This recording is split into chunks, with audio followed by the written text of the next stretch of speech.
नमस्कार दोस्तों। तो दोस्तों, एक इंसान के साथ कितना बुरा हो सकता है, आज मैं उसी घटना को आप सभी को बताने वाला हूँ। इस घटना को सुनने के बाद आप भी सोचने को मजबूर हो जाएंगे कि कई घटनाएं कितनी खौफनाक होती हैं। वो आपका दिल दहला देती है, वो आपको सोचने को मजबूर कर देती है। उस रात को हम भी अपने धुन में जा रहे थे।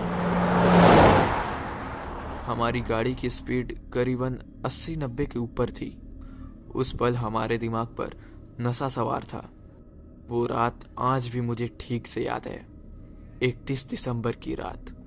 हम 3 दोस्त गाड़ी में गाने बजाते हुए, वो भी काफी तेजी से, गाड़ी को स्पीड में भगा रहे थे। उन दिनों इतनी चेकिंग वगैरह भी नहीं हुआ करती थी।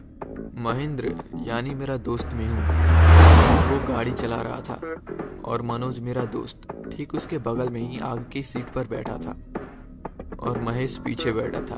महेश मतलब कि मैं पिछली सीट पर बैठकर गाने की धुन में झूम रहा था। हम नशे में थे, बस पूरी रात घूमना चाहते थे। हमें ये तक पता नहीं था कि हमारी गाड़ी कहाँ और किस तरफ जा रही है। शाम के 5 बजे हम घर से निकले थे। थोड़ी दूर जाकर हमने अपनी टंकी फुल की और गाड़ी की भी। इसके बाद हम आगे की ओर निकल पड़े। हमें ये नहीं पता था कि हम किधर जा रहे हैं। पिछले 4-5 घंटे से सिर्फ हम घूम ही रहे थे और अब तक हम अपने घर से अंदाजन करीब 1.5 किलोमीटर आगे आ चुके थे। रात के 12 बजने में करीबन 10-15 मिनट ही बाकी था और अब हम पार्टी करने को फिर से चाह रहे थे। तब हमें एक होटल, एक रिजॉर्ट दिखलाई दिया जहाँ पर न्यू ईयर की पार्टी चल रही थी। हर कोई अपने धुन में नाच रहा था, गा रहा था और नए साल के इंतजार में था। शायद हम लोग पर किसी का ध्यान नहीं गया। सब नाच ही रहे थे, एंजॉय कर रहे थे, इसलिए हम लोग भी चुपचाप पार्टी में चले गए। गाड़ी देखकर शायद हमें किसी ने पूछा भी नहीं कि हम कौन हैं और कहाँ से आए हैं। शायद उन सबको यही लगा होगा कि हम उन्हीं में से एक हैं। हमने वहाँ पे बियर पी और काफ़ी एंजॉय किया। हमने वहाँ पर जमकर बियर पी और नए साल की खुशियां मनाई। और 12 बजने के कुछ ही मिनट बाद, करीबन 10-15 मिनट बाद, वहां से 3 बियर उठाई और चुपचाप अपनी कार की ओर निकल पड़े और चुपचाप उस पार्टी के बाहर आ गए। इससे पहले कि हमें कोई पहचान जाता, हमने सोचा कि अभी ही निकलना बेहतर होगा। वहां से निकलने के बाद हमारी गाड़ी ने फिर से वही रफ्तार पकड़ी। हम गाने बजाते हुए, झूमते हुए बस गाड़ी चला रहे थे और अनजान रास्ते पर आगे की ओर जा रहे थे। कुछ देर बाद, करीबन 8 किलोमीटर आगे आने के बाद, हमें कई गाड़ियां एक कतार में खड़ी हुई दिखलाई दी। वो देखकर महेंद्र ने हमारी गाड़ी को पीछे ही रोक दिया। उसने लंबी गाड़ियों की कतार को देखकर हमें कहा, अब ये आगे क्या हुआ है?" मनोज ने भी उस तरफ देखते हुए कहा, "पता नहीं, शायद कोई चेकिंग वगैरह चल रही होगी।" मैं गाड़ी से बाहर उतरा और उतरकर आगे की ओर देखा। करीबन 40 गाड़ियां एक ही लाइन में लंबी कतार में लगी हुई थीं और वहीं आगे कुछ पुलिस वाले भी खड़े थे। मैं वापस से गाड़ी में बैठ गया और उनसे कहा, "हम वापस चुपचाप से यहाँ से निकलते हैं। हमने शराब पी है और हमारी उम्र भी कम है। अगर पुलिस ने हमें पकड़ लिया तो हमें नए साल का दिन भी जेल में बिताना पड़ेगा।" महेंद्र ने उसी वक्त गाड़ी घुमा ली और मुझसे कहा, "साइड के रास्ते से निकलते हैं।" कुछ ही दूरी पर हमें एक कच्चा रास्ता दिखलाई दिया। मनोज ने उस रास्ते की ओर इशारा करते हुए कहा, "अरे वो रहा रास्ता, चलो अंदर अंदर से ही निकल लेते हैं, कोई हमें देखेगा भी नहीं।" मैंने उस रास्ते को देखते हुए कहा, "लेकिन ये रास्ता कहाँ जाता है?" महेंद्र ने गाड़ी का गियर बदलते हुए कहा, "अब तक हमें कहाँ पता था कि ये कौन सा रास्ता है, चलो इस पर भी जाकर देखते हैं।" और इतना बोलकर उसने गाड़ी को उस कच्चे रास्ते पर निकाल दी। रास्ता सुनसान और कच्चा था, लेकिन फिर भी महेंद्र गाड़ी को काफी तेज चला रहा था। गाड़ी के अंदर ऊंची आवाज में गाने बज रहे थे और हम सभी उस धुन पर झूम रहे थे। अब रास्ता खराब होने के कारण ऐसा लग रहा था कि गाड़ी भी हमारे साथ झूम रही है। और फिर कुछ ही दूर आगे महेंद्र ने एकदम से ब्रेक लगा दिया। ब्रेक इतनी अचानक लगी थी कि हेडलाइट के सामने हर तरफ धूल और मिट्टी छा गई। मनोज और मैं दोनों उछलकर आगे की ओर गिर पड़े। मनोज ने तुरंत ही गाना बंद कर दिया और उससे पूछा, अभी क्या हुआ? तब महेंद्र ने गाड़ी के सामने उड़ती धूल को देखते हुए कहा, सामने कोई था यार। दिखने में तो कोई औरत लग रही थी, पर किसी बंदर की तरह उछलते हुए वो तेजी से हमारी गाड़ी के सामने से भाग गई। मैंने आसपास की ओर देखते हुए उससे कहा, अरे वीरू, अब कोई बंदर ही होगा। यहाँ भला ऐसी जगह पे कौन हो सकता है? महेंद्र ने आसपास की ओर देखते हुए कहा, नहीं, बंदर तो साड़ी नहीं पहनते यार। मतलब? मनोज ने उसके घबराए चेहरे को देखते हुए पूछा। मतलब वो औरत थी, उसके शरीर पर साड़ी थी और वो गाड़ी से भी तेज भाग रही थी, किसी बंदर की तरह। इसलिए तो मैंने ब्रेक मारी ना। अब वो भले ही बहुत तेज थी, लेकिन उसकी तस्वीर मेरे दिमाग में छप सी गई है। मनोज ने उसे देखते हुए कहा, बाबू, या तो तुम्हें चढ़ गई है या तो तुम हमें डराने की कोशिश कर रहे हो, लेकिन हम भी शेर के बच्चे हैं, इतनी आसानी से नहीं डरते। मैं पीछे बैठ उनकी बातें सुन रहा था। बियर तो हम सभी ने पी थी, लेकिन नशे में कौन था ये पता नहीं था। लेकिन अगर महेंद्र सच बोल रहा था तो ये हमारे लिए एक खतरे का संकेत था, और अगर वो झूठ बोल रहा था तो मनोज रुकने वाला नहीं था। मनोज दरवाजा खोलकर बाहर खड़ा होकर जोर से चिल्लाना शुरू कर दिया, अबे कौन है बे? बंदरीन मरना है क्या जो हमारे गाड़ी के सामने आ रही थी? अरे यहाँ मरेगी तो तुझे देखने भी कोई नहीं आएगा। और उसकी ये बात एकदम से मेरे दिमाग में छप सी गई। मैं सोचने लगा, अगर हम भी यहाँ मर गए तो हमें ढूंढने भी कोई नहीं आएगा, क्योंकि हम कितनी अंदर आ गए थे, कहाँ थे, हमें ये भी पता नहीं था। सामने गाड़ी की हेडलाइट की रोशनी में दूर दूर तक सिर्फ कच्चा रास्ता ही नजर आ रहा था। मैंने महेंद्र के कंधे को छूकर पूछा, महेंद्र, कहीं तू मजाक तो नहीं कर रहा ना? महेंद्र ने एक गहरी सांस ली और मेरी तरफ देखते हुए कहा, हम भले ही कितने नशे में हों, लेकिन जब ऐसा कुछ दिखलाई देता है ना तो पूरा नशा उतर जाता है। मैं सच बोल रहा हूँ यार, मैंने जो कुछ भी देखा वो बिल्कुल अजीब था। अब तक मनोज बाहर ही खड़ा था और अपने आप में ही कुछ बड़बड़ा रहा था। मैंने मनोज को आवाज देकर अंदर आने के लिए कहा।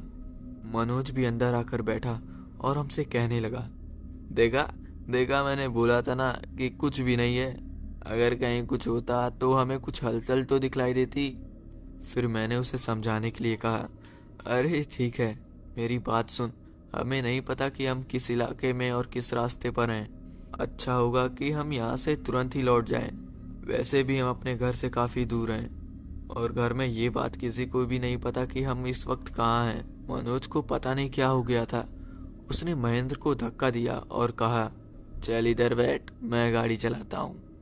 देख, तेरे को दिखलाता हूँ अब कि कैसे गाड़ी चलाते हैं।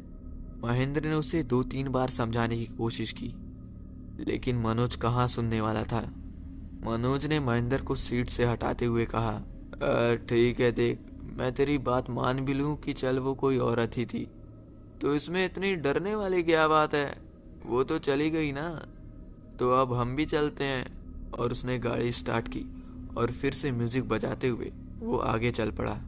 मैंने कुछ देखा तो नहीं था, इसलिए मैं इतना डरा हुआ नहीं था, पर महेंद्र बार बार सामने और अपनी बाईं तरफ देख रहा था। और उसी पल मनोज ने मुझसे सिगरेट मांगी। मैंने एक पैकेट से सिगरेट निकालकर मनोज के हाथ में दे दी। वो सिगरेट पीते हुए गाड़ी को और तेज चलाने लगा। तभी अचानक से मनोज जोर से चिल्लाया, वो देख, ठीक हमारी गाड़ी के पीछे है। मनोज ने साइड मिरर की तरफ इशारा किया। उसने तुरंत ही म्यूजिक को बंद किया और गाड़ी की स्पीड को थोड़ा धीमे करने लगा। तभी महेंद्र फिर से चिल्लाया, गाड़ी रोक मत, गाड़ी मत रोक, बस भगाता रहे। मनोज ने साइड मिरर की तरफ इशारा किया और गाड़ी को और तेज कर दिया। गाड़ी भगाते हुए वो महेंद्र के ऊपर चिल्लाने लगा, अबे क्या है तेरा, क्या नाटक चल रहा है तेरा? महेंद्र ने काफी घबराती हुई आवाज में उससे कहा, मिरर में देख, तेरे साइड मिरर में देख। महेंद्र ने साइड मिरर में देखा, लेकिन उसे कुछ भी दिखलाई नहीं दिया। शायद इसलिए उसने गाड़ी का कांच नीचे किया। और तब मैंने भी उठकर उस साइड मिरर में देखा। सच में सच में एक औरत गाड़ी के साथ साथ काफी स्पीड में हमारे पीछे पीछे दौड़ रही थी। और तब हमें उसकी काफी अजीब सी एक डरावनी आवाज सुनाई दी।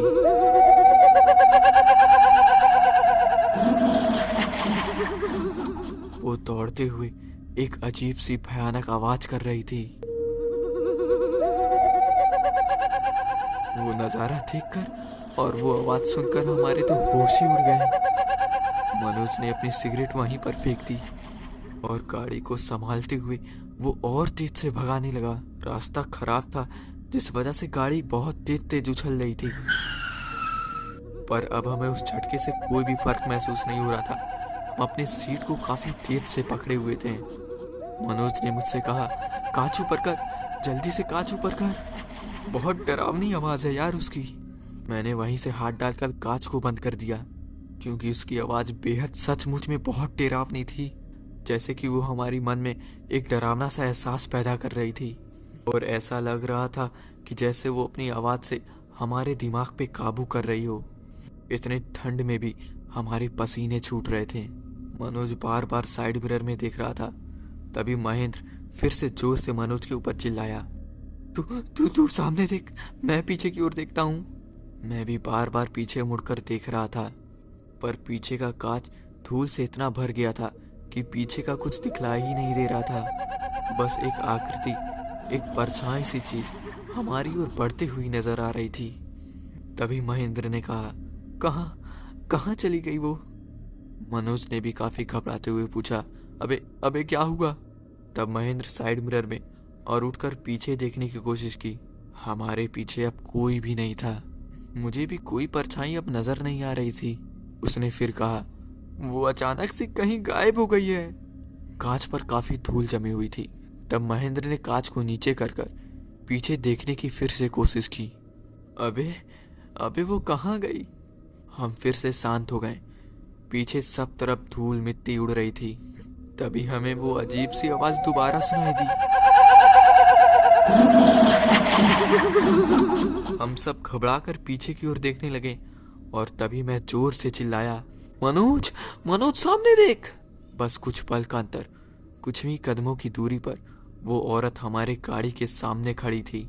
मनोज सामने देख गाड़ी को रोकने के लिए ब्रेक लगा पाता, तब तक हमारी गाड़ी उसे कुचलकर आगे की ओर निकल गई। लेकिन फिर भी मनोज ने घबराते हुए कस की ब्रेक मारी।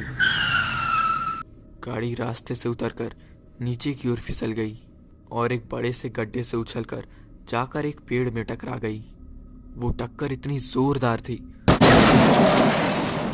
कि हमें बहुत तेज से झटका लगा।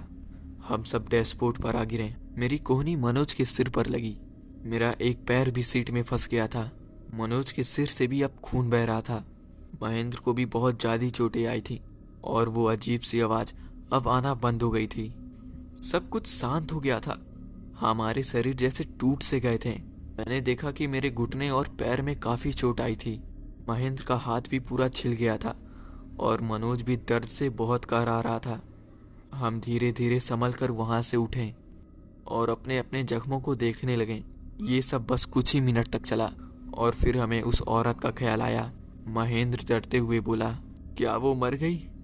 वहां पर क्या हुआ? मनोज ने अपना पैर बाहर निकाले हुए दर्द से कहरते हुए कहा, वो गाड़ी की नीचे तो आ गई थी, पर पता नहीं मरी या नहीं। महेंद्र गुस्से में डैशबोर्ड पर हाथ मारने लगा। यार शिट शिट शिट, हम ये कहां पर आ गए? मनोज ने गाड़ी स्टार्ट करने की कोशिश की और लगातार कोशिश की, पर अब गाड़ी स्टार्ट ही नहीं हो रही थी। हम सब गाड़ी के अंदर बैठे थे और बस आस लगाए हुए थे, कुछ भी हो लेकिन बस गाड़ी स्टार्ट हो जाए। मैंने तब उनसे कहा, यहाँ बैठने से कुछ भी नहीं होगा, हमें बाहर की ओर जाकर गाड़ी को देखनी होगी और इसे यहाँ से निकालना होगा। हम तीनों एक एक करके गाड़ी से नीचे उतरे। जैसे ही हम बाहर आए, हमने देखा कि जहाँ पर हम खड़े थे वहां से गाड़ी को ऊपर ले जाना नामुमकिन था। गाड़ी रास्ते से काफी नीचे उतर चुकी थी और हम तीनों उसे रास्ते पर दोबारा नहीं चढ़ा सकते थे। गाड़ी को चालू करना ही एकमात्र रास्ता था, पर अब गाड़ी भी चालू नहीं हो रही थी। तभी हमारा ध्यान पास में जलती हुई किसी चीज पर चला गया। शायद हमने उसको पहले देखा तो था, लेकिन ध्यान नहीं दिया था। मनोज ने पास की उस आग को देखते हुए कहा, ये क्या है? हम दोनों ने भी उस तरफ मुड़कर देखा। वहां जहां हम खड़े थे उससे और भी नीचे कुछ जल रहा था। महेंद्र ने उस आग को देखकर कहा, शायद यहाँ आसपास जरूर कोई होगा। उस आग को मैंने भी देखा था, लेकिन मैंने अपना सर ना में हिलाते हुए कहा, ये आग नहीं है, बल्कि ये किसी की चिता जल रही है। क्या तुम्हें मांस जलने की बदबू नहीं आ रही? लेकिन फिर भी मेरी बात सुनकर महेंद्र थोड़ा सा खुश हो गया। यहाँ पर चिता जल रही है, इसका मतलब यहाँ पर आसपास कोई गांव या कोई बस्ती जरूर होनी चाहिए। मुझे भी उसकी बात समझ में आ गई और तभी मनोज ने कहा, क्या हमें ऊपर जाकर देखना चाहिए? मनोज ने भी ये सवाल किया, क्योंकि जहाँ हम खड़े थे वहां से ऊपर का रास्ता ठीक से दिखलाई नहीं दे रहा था। उस बात पर महेंद्र ने कहा, हमारी सुरक्षा के लिए हमें कुछ अपने साथ लेकर जाना होगा। अब गाड़ी मनोज की थी, इसलिए उसने निराश होकर कहा, गाड़ी में सुरक्षा के लिए कुछ भी नहीं है। हमें एक दूसरे के भरोसे ही आगे बढ़ना होगा। अगर कुछ लोग मिल जाएंगे तो हम गाड़ी को ऊपर खींच सकते हैं। मुझे उसकी बात सही लगी, लेकिन सच कहूँ तो हमारी हालत बहुत खराब थी। किसी के पैर में चोट लगी थी तो किसी के हाथ में चोट लगी थी। ऐसे में हमारे साथ कुछ अनहोनी हो भी जाती तो पता भी नहीं हम उसका सामना कर पाते हैं या फिर नहीं। मनोज ने इधर उधर देखते हुए कहा, लेकिन हम जाएंगे किस तरफ? यहाँ पर तो कुछ दिखलाई भी नहीं दे रहा। मैंने उसकी बात को सुना और फिर कहा, अब तक तो हमने इतनी दूरियां पूरी कर ली, अभी तक हमको कोई बस्ती ना कोई गांव भी नहीं दिखलाई दिया। इसका साफ मतलब है कि अभी हमें और आगे जाना होगा। हमने अपने अपने हाथों में बड़े बड़े पत्थर उठा लिए। हमारी सुरक्षा के लिए यही एकमात्र हथियार था। दर्द से कहरते हुए हमने एक दूसरे का हाथ पकड़कर ऊपर की ओर चढ़ने लगे। ऊपर जाकर हमने देखा कि वहां पर कुछ भी नहीं था। कोई लाश नहीं थी, कोई खून नहीं था। और ये हमारे लिए और भी डरावनी बात थी, क्योंकि अगर वहां पर कोई लाश नहीं है तो इसका मतलब कि वो औरत अभी भी जिंदा है। वो अजीब औरत, वो जो कोई भी चीज थी, हो सकता है कि अभी भी वो हमारे आसपास ही हो। ये सोचकर हम सबके शरीर कांपने लगे। हम तीनों भी एक दूसरे की ओर देखने लगे। शायद हम एक दूसरे से कुछ बोल नहीं रहे थे, लेकिन सब जानते थे कि हमारे दिमाग में इस वक्त क्या चल रहा है। आगे बढ़ना ही एकमात्र रास्ता था। हम इस तरीके से चल रहे थे कि एक का ध्यान पीछे था, एक का दाईं तरफ और मेरा सामने और बाईं तरफ की ओर था। हमारे लिए राहत की बात यही थी कि अब वो डरावनी आवाज हमें नहीं आ रही थी। वातावरण में एक अजीब सा गहरा सन्नाटा था। चारों तरफ ठंड और बढ़ गई थी। चांद की थोड़ी बहुत रोशनी थी, जिसके कारण हम आगे की ओर बढ़ पा रहे थे। कुछ देर चलने के बाद हमें एक और चीज दिखलाई दी। वहीं पर रास्ते के किनारे एक बड़ा सा ट्रक खड़ा था। हम ट्रक के पास जाकर अंदर झांक कर देखने लगे। ट्रक के अंदर भी कुछ नहीं था, कोई भी नहीं था। ट्रक बस ऐसे ही वहां पर खड़ा था। हम तीनों एक दूसरे को देखने लगे कि ये ट्रक यहाँ पर कैसे आ गया।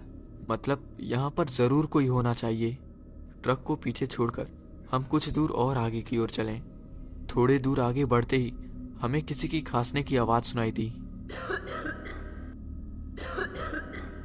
पता नहीं वो किसकी थी, लेकिन उस आवाज को सुनकर हमें थोड़ा सा अच्छा लगा।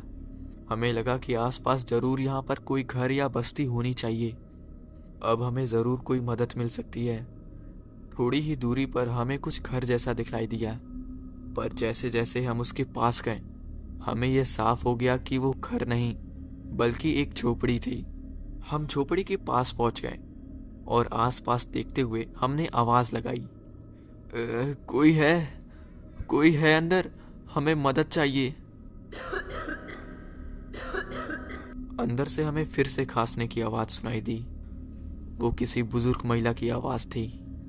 फिर थोड़ी देर बाद हमें किसी की अंदर से आने की आहट महसूस होने लगी, जैसे कि कोई अंदर से दरवाजे की ओर बढ़ रहा हो। सब इतना धीमा चल रहा था कि हम वहीं खड़े इधर उधर देख रहे थे। कुछ देर बाद झोपड़ी का दरवाजा खुला। अंदर एक बुजुर्ग महिला खड़ी हुई थी। महिला ने दरवाजा खोला और हमें देखते ही दरवाजा फिर से बंद कर दिया। और कुछ देर बाद वो लालटेन लेके दोबारा आई और दरवाजा खोली। लालटेन को ऊपर उठाकर उसने हम सब के चेहरे देखने की कोशिश की। अपने आंखें बारीक करते हुए वो हमें घूर रही थी। फिर उसने हमें धीमी कांपती हुई आवाज में पूछा, कौन हो तुम लोग? तुम्हें क्या चाहिए? महेंद्र ने उस बूढ़ी औरत से कहा, जी हम तीनों दोस्त हैं, इस रास्ते से गुजर रहे थे, लेकिन बीच में ही हमारी गाड़ी का बहुत खौफनाक एक्सीडेंट हो गया। क्या यहाँ पर कोई है जो कि हमारी मदद कर सके? बुढ़िया ने हमारी ओर मुस्कुराते हुए देखकर हल्के से मुस्कुराते हुए ही जवाब दिया, यहाँ और लोग? यहाँ कोई नहीं आता। इस बुढ़िया की किसको पड़ी है? बूढ़े लोग को सब छोड़ देते हैं, पर अगर मेरे लायक कुछ हो तो मुझे बता दो, मैं जरूर तुम्हारी मदद कर दूंगी। हम तीनों एक दूसरे का मुंह देखने लगे। हम सोचने लगे कि आखिरकार ये बुढ़िया हमारी क्या ही मदद करेगी। मनोज ने उस बुढ़िया से फिर से एक सवाल किया, क्या यहाँ आसपास कोई घर या गांव है? बुढ़िया ने अपना सिर जोर से हिलाते हुए कहा, हाँ एक गांव है, लेकिन यहाँ से दूर है, वो काफी आगे है, पता नहीं कितना वक्त लगेगा। हाँ लेकिन तुम्हें अगर जल्दी है तो तुम इस रास्ते से सीधे आगे की ओर बढ़ते जाओ। तो मैंने थोड़ा झोपड़ी के अंदर झांकते हुए उनसे पूछा, क्या आप यहाँ पर अकेली रहती हैं? बुढ़िया ने अपने हाथ में जो लालटेन थी उसे दरवाजे की कुंडी पर लटकाते हुए कहा, नहीं, मैं और मेरी बहन हम दोनों ही यहाँ पर रहते हैं, पर आज वो घर पर नहीं है। मैं घर का काम संभालती हूँ और मेरी बहन बाहर जाकर काम करती है। मैंने महेंद्र और मनोज को थोड़ा साइड में ले जाकर कहा, देखो हमें नहीं पता कि हमारे आसपास कोई खतरा मंडरा रहा है या नहीं। हमारे लिए तो सुरक्षा जरूरी थी और फिलहाल हमें यहाँ पर सुरक्षित महसूस हो रहा था। बुढ़िया भी वहीं पर एक जालीदार खाट पर बैठ गई और अपने हाथों से ही अपना पैर खुद ही दबाने लगी और फिर हमसे कहा, अगर तुम्हें पानी चाहिए होगा तो तुम्हारे बगल में ही एक बर्तन है, उसमें पानी रखा है। मनोज ने उस बर्तन की ओर देखा, लेकिन उसे वो पानी कुछ ठीक नहीं लगा। वहां पर लालटेन की रोशनी भी कुछ ज्यादा नहीं थी। उस रोशनी में हम एक दूसरे को बस थोड़ा बहुत ही देख पा रहे थे। हम सभी अब भी दर्द में थे। बुढ़िया ने मनोज की कहरारती हुई आवाज को सुनते हुए कहा, क्या हुआ था तुम्हारे साथ? मुझे वो बात याद आते ही मेरे शरीर पर रोंगटे खड़े हो गए। मनोज ने फिर एक धीमी आवाज में कहा, जी हम पार्टी करने के लिए घर से निकले थे, नया साल मना रहे थे, फिर अचानक हम रास्ता भटक गए और इस रास्ते पर आ गए। बुढ़िया ने उसकी बात को बीच में ही काटते हुए उससे पूछा, नया साल? ये क्या होता है? मनोज ने हैरान होकर उस बुढ़िया से पूछा, क्या आपको नया साल के बारे में नहीं पता? बुढ़िया ने मुस्कुराते हुए कहा, अरे हम अनपढ़ लोग हैं, हमने तो कभी स्कूल भी नहीं देखा, हमें क्या पता होगा ये तुम्हारा नया साल, ये पार्टी, जो भी तुम बोल रहे हो। तब मनोज ने उन्हें समझाया कि पार्टी किसे कहते हैं और ये नया साल वगैरह क्या होता है। फिर बुढ़िया ने उसकी बात पर हंस कर कहा, अच्छा, मतलब कि ये मांस मछली खाने को ही तुम पार्टी कहते हो। अच्छा है। फिर मनोज ने अपनी बात को आगे की ओर बताया, गाड़ी चलाते वक्त मेरे दोस्त ने कुछ अजीब सा चीज देखा। वो एक औरत थी जो कि हमारी गाड़ी के पीछे बहुत तेज से भाग रही थी। हम इसलिए डर गए कि कोई औरत इतनी तेजी से कैसे भाग सकती है, और तो और उसकी आवाज भी बहुत भयानक थी। उसकी आवाज को सुनकर हमारे दिमाग में एक अजीब सी हलचल हो रही थी। फिर उससे बचने के चक्कर में हमारी गाड़ी का बहुत भयानक सा एक्सीडेंट हो गया और फिर हम घर ढूंढते ढूंढते यहाँ तक आ गए। बुढ़िया ने एक गहरी सांस लेकर कहा, कोई जानवर होगा, चलो अच्छा है, लेकिन तुम्हारी जान तो बच गई। तुम्हें यहाँ डरने की कोई भी जरूरत नहीं है। हाँ, अगर तुम चाहो तो मैं तुम्हें गरम गरम कुछ पीने को दे सकती हूँ, जिससे तुम लोगों को आराम मिलेगा। बस थोड़ा सा इंतजार करना पड़ेगा। महेंद्र ने बुढ़िया की बात को सुनकर कहा, नहीं, इसकी कोई ज़रूरत नहीं है, हम इसी में मैनेज कर लेंगे।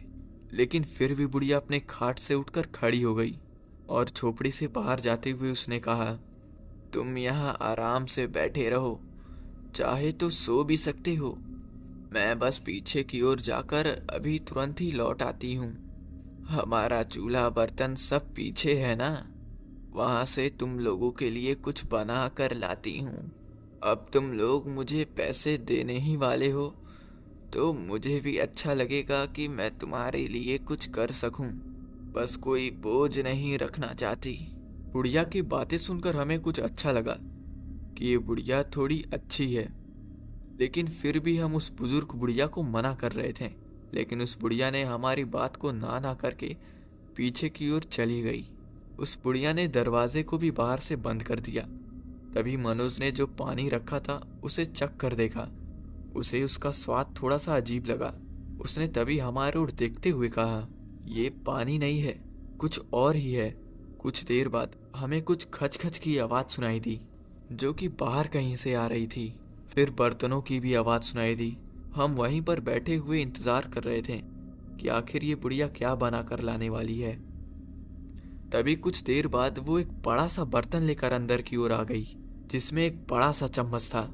उसने उस बर्तन को हमारे सामने रखते हुए कहा, इसे पी कर देखो, इसे पीकर तुम्हें काफ़ी ताकत मिलेगी। मेरी बहन ने कल रात हमारे लिए कुछ मांस लाया था, उसमें से जो कुछ भी बचा था उसी का ये उबला हुआ पानी है, जिसे तुम्हारी भाषा में पाटी कहते हैं। मनोज उनकी बात सुनकर हंस पड़ा और उनसे कहा, पार्टी नहीं माँ जी, पार्टी कहते हैं। और अपना हाथ बढ़ाकर उस चम्मच से सूप को पी लिया और उसे सूंघा भी। उसका खुशबू एक चिकन सूप की तरह था। फिर उसने टेस्टी बताकर हमारे और भी उस सूप को पास किया। हम तीनों को उसका टेस्ट काफ़ी अच्छा लगा था और फिर देखते ही देखते उस बर्तन में रखे उस सूप को हम तीनों ने ख़त्म कर दिया। उस गर्मा गर्म सूप को पीकर हमें अंदर से काफ़ी राहत मिली और हमें अब अच्छा लगने लगा। फिर उस बुढ़िया ने एक फटा हुआ कंबल हमारे पास रखते हुए हमसे कहा, मेरे पास यही एक चीज़ है, तुम तीनों इसे ओढ़कर थोड़ा सा आराम कर लो। हम उस फटे हुए कंबल को ओढ़कर वहीं नीचे बैठे रहे। नीचे से ज़मीन बहुत ठंडी थी, जिस वजह से हम सो नहीं पा रहे थे। बुढ़िया ने अंदर से दरवाज़ा बंद कर लिया और फिर अपने खाट पर जाकर लेट गई।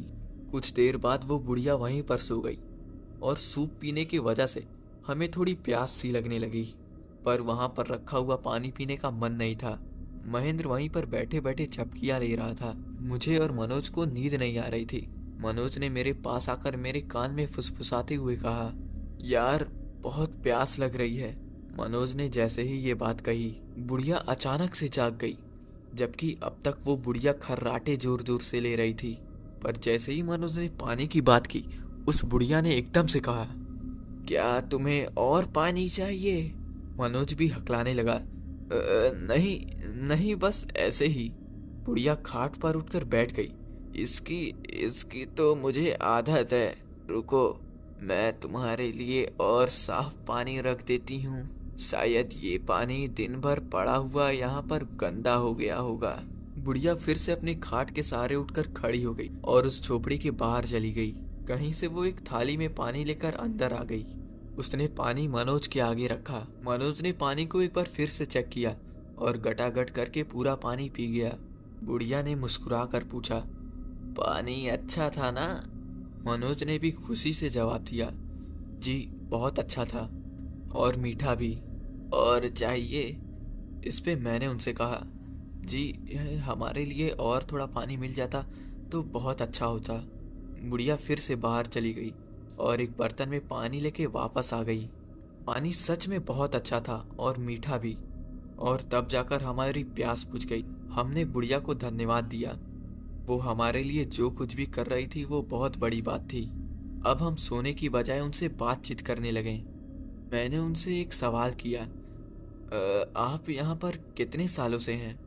बुढ़िया ने तुरंत ही उससे जवाब दिया, पता नहीं, मुझे गिनती तो नहीं आती, पर इतना तो बोल सकती हूँ कि काफी साल हो गए हैं मुझे यहाँ।" महेंद्र ने फिर से उससे सवाल किया, आप और आपकी बहन दोनों यहाँ पर रहती हैं, क्या आप दोनों ने शादी नहीं की?" इस पर बुढ़िया हंस पड़ी और हंसते हुए बोली, शादी तो की थी हमने किसी जमाने में, पर एक एक करके मेरे घर के सारे लोग मर गए। तब से हम दोनों बहनें अकेले ही यहाँ पर रहती हैं। मेरे सारे घर वाले मर गए, तब मैं अपने बहन के साथ यहाँ पर रहने लगी। उन दिनों वो बहुत छोटी थी, उसका ध्यान भी रखने वाला कोई भी नहीं था, और तब से हम साथ हैं। मनोज ने तब अगला सवाल किया, क्या आपको यहाँ पर अकेले डर नहीं लगता, मतलब ऐसे सुनसान जगह पर?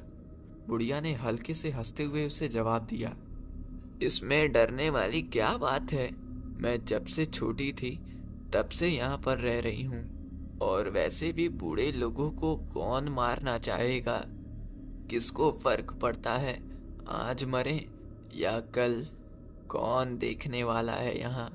बुढ़िया की कुछ कुछ बातें हमें चुभ रही थी। महेंद्र ने उस बात को पलटने के लिए दूसरा सवाल किया, क्या आपको कोई बेटा या बेटी नहीं है? बुढ़िया ने नीचे जमीन की ओर देखते हुए एक धीमी सी सांस ली, फिर अपने आंखें बंद करके बस चुपचाप वहां पर बैठी रही। शायद इस सवाल से उन्हें बहुत दुख पहुंचा था।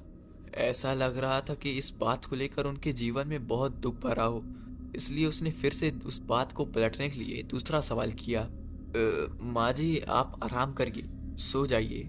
बुढ़िया ने अपनी नज़र ऊपर की ओर उठाई और फिर एक धीमी सी आवाज़ में हमसे कहा, ठीक है, लेकिन वैसे ये कहानी मैंने बहुत बार सुनाई है, कई लोगों को सुनाई है, एक बार और सुना दूंगी, इसमें क्या बड़ी बात है। फिर कुछ देर चुप रहकर उन्होंने आगे बताना शुरू किया, ये एक बेहद अजीब सा किस्सा है। उन दिनों हमारे घर में एक बिल्ली थी, पता नहीं कहाँ से आई थी, लेकिन वो हमारे ही घर में रहती थी। शायद वो अपने बच्चे को जन्म देने के लिए यहाँ पर आई हुई थी।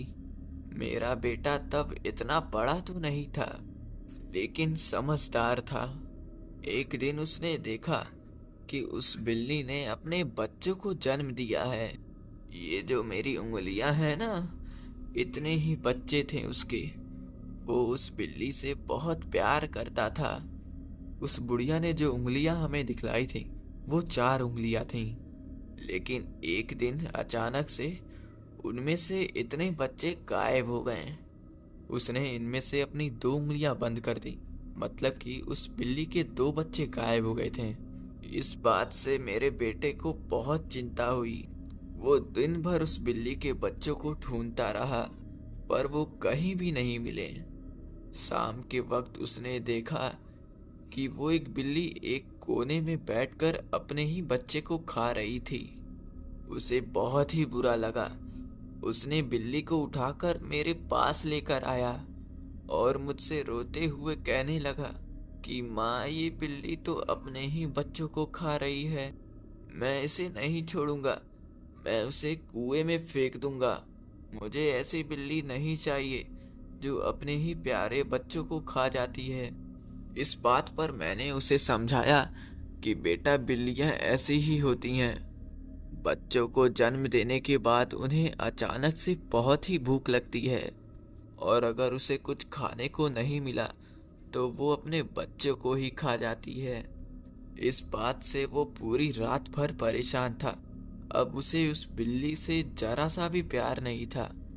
उस रात को उसने देखा कि वो बिल्ली अपने बच्चों को खाने के बाद भी उस रात को बिल्कुल आराम से बैठी हुई है।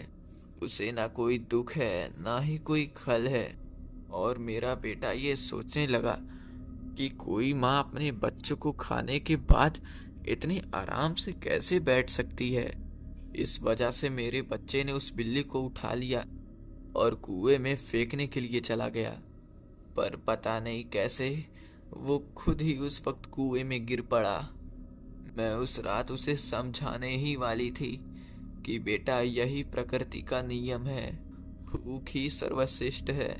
मनोज ने उनकी बात को बीच में ही काट दिया। माँ जी जाने दीजिए, बात को यहीं पर रहने दीजिए और आप अब आराम कर लीजिए। हम आपको दुख नहीं पहुंचाना चाहते थे, बुढ़िया ने खाट पर लेटते हुए कहा।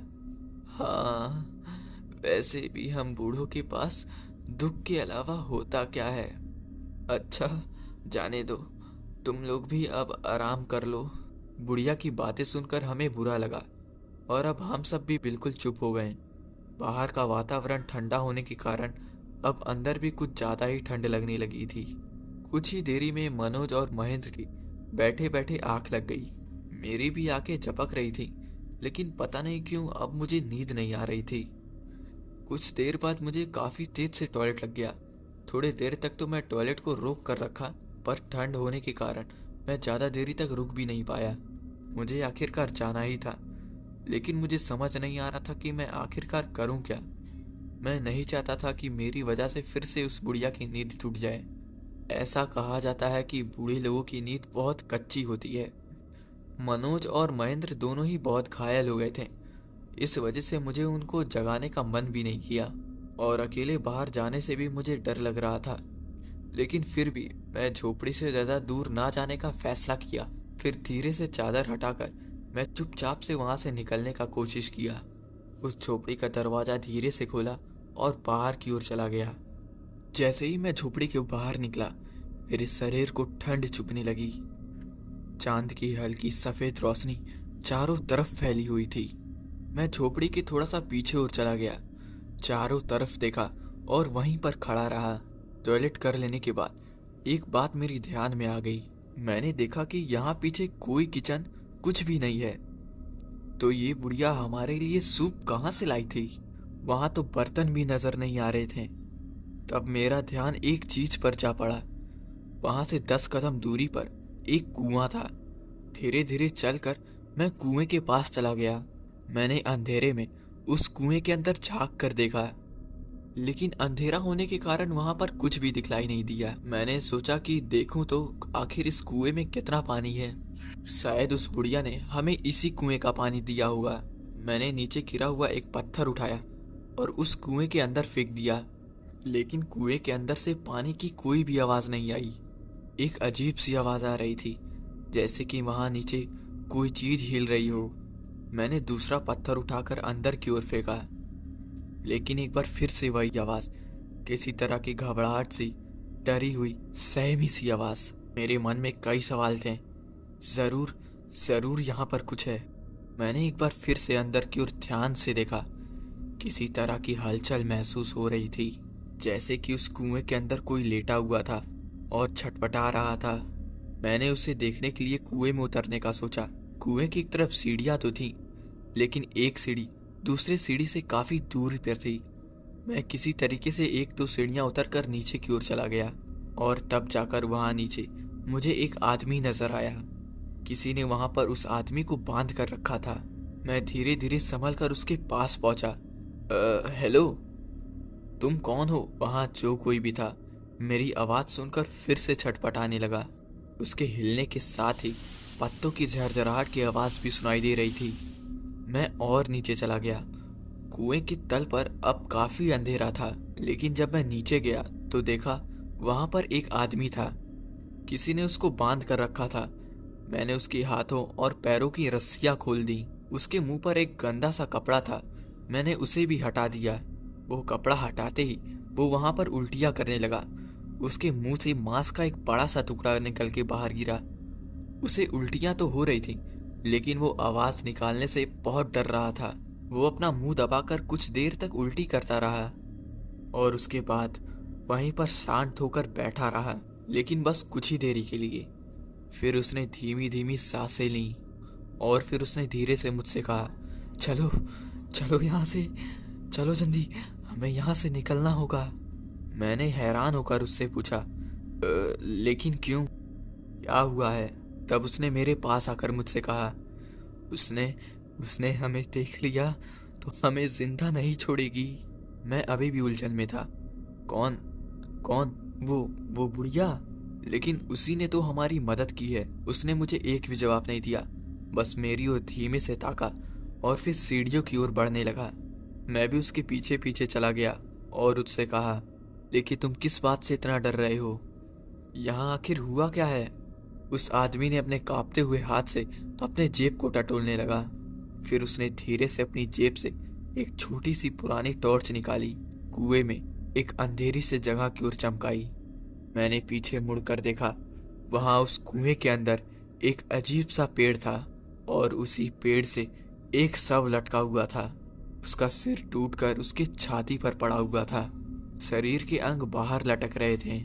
ऐसा लग रहा था कि मानो किसी बकरे को मारकर ऊपर की ओर लटका दिया हो। उसके शरीर से अब भी खून टपक रहा था। ये सब देखकर मेरे रोंगटे खड़े हो गए। मेरा शरीर खड़े खड़े ही थर थर कांपने लगा। वो आदमी तेजी से पत्थरों की सीढ़ियां चढ़ने लगा। घबराहट में मैं भी उसके पीछे पीछे भागा। हम दोनों भी कुएं से बाहर आ गए और तभी उसने मेरे मुंह पर हाथ रखा। बिल्कुल भी आवाज मत करना, हमें चुपचाप यहाँ से निकलना होगा। मैंने उसका हाथ हटाते हुए बिल्कुल धीमी सी आवाज में उससे कहा। लेकिन मेरे दोस्त उस झोपड़ी में हैं। मुझे उन्हें बचाना होगा। तो उसने मुझे गुस्से में कहा, क्या तुम्हें मेरी बात समझ में नहीं आती? उस झोपड़ी के अंदर जाना मतलब कि मौत को बुलावा देना है। मैंने भी उसका हाथ हटा दिया और उससे कहा, क्या तुम उस बुढ़िया से डर रहे हो? उसे तो ठीक से चलना भी नहीं आता, ठीक से दिखलाई भी नहीं देता। मेरा बात सुनकर उसने गुस्से में ही अपना हाथ अपने ही सिर पर मार लिया और फिर वो उल्टी दिशा में चलने लगा। मैं भी कुछ दूर तक उसके पीछे पीछे चल गया, क्योंकि मैं समझ नहीं पा रहा था कि आखिरकार वहां पर क्या हो रहा है। वो आदमी किस चीज से डर रहा है। मैंने उसको रोकते हुए उससे कहा, प्लीज मेरी मदद करो, मुझे मेरे दोस्तों को भी बचाना होगा। उसने मेरे कान के पास आकर एक धीमी सी आवाज में फुसफुसाते हुए कहा, उस कुएं के अंदर जो लटक रहा था वो भी मेरा दोस्त ही था। उसकी हर एक बात मेरे मन में डर पैदा कर रही थी। मुझे समझ नहीं आ रहा था कि अब मैं क्या करूं। एक तरफ मेरे दोस्त थे तो दूसरी तरफ मेरे आंखों के सामने वो कुएं में लटका हुआ लाश नजर आ रहा था। लेकिन फिर भी मैं पीछे मुड़ा और उस झोपड़ी की ओर बढ़ते चला गया। मैं बिना कोई आवाज दिए हुए बस चल रहा था। मैं जैसे ही उस झोपड़ी के पास पहुंचा, मुझे झोपड़ी के बाहर कुछ दिखलाई दिया। वहां दरवाजे के पास कोई खड़ा हुआ था। उसे देखकर मैं वहीं एक पेड़ के पीछे छुप गया। हल्की सी सफेद सी रोशनी में उसे देखने की कोशिश करने लगा और तब मुझे एहसास हुआ कि वो यही औरत है जो हमारी गाड़ी के पीछे पीछे दौड़ रही थी। उसके बंदर जैसे टेढ़े से हाथ उस झोपड़ी के गेट के दरवाजे पर थे। उसके बंदर जैसे टेढ़े से हाथ उस झोपड़ी के दरवाजे पर थे और तभी अचानक से पीछे से किसी ने मेरे कंधे पर हाथ रखा। मेरे शरीर में बिजली सी दौड़ गई। घबराहट से मेरे मुंह से आवाज निकलने ही वाली थी कि तभी उस आदमी ने मेरा मुंह दबा दिया और उसके अगले ही पल उस औरत की वो भयानक सी आवाज मुझे सुनाई देने लगी।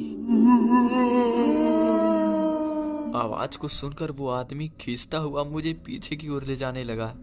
हम दोनों पेड़ों और झाड़ियों से बचकर पीछे की ओर जाने लगे थे। पता नहीं वहां पर क्या हो रहा था। हमें बस उस औरत की भयानक सी आवाज और कुछ चीखें सुनाई दे रही थीं। मेरा दिमाग सुन्न हो गया था। वो बंदर से दिखने वाली भयानक सी औरत ने मेरे दोस्तों के साथ क्या क्या किया होगा, ये सोचकर ही मेरा दिल दहल उठा। अब हम दोनों भी भाग रहे थे।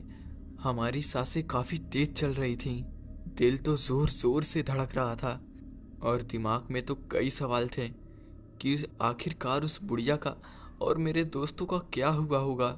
वो सब जिंदा है भी या नहीं, और ये आदमी कौन है जिसके साथ मैं भाग रहा हूँ। और सबसे आखिरी में एक सवाल था कि जिसकी आवाज हमारे कानों में गूंज रही थी, वो भयानक से दिखने वाली खूंखार जल्लाद औरत कौन थी। इस कहानी के ये सारे जवाब और इस सारे सवाल आपको इसी कहानी के अगले भाग में सुनने को मिल जाएंगे। तो अगर आपने इस कहानी को बिल्कुल ठीक से सुना है तो दोस्तों आज के लिए बस इतना ही। मिलते हैं बहुत जल्द इस कहानी के दूसरे भाग के साथ। तब तक के लिए धन्यवाद।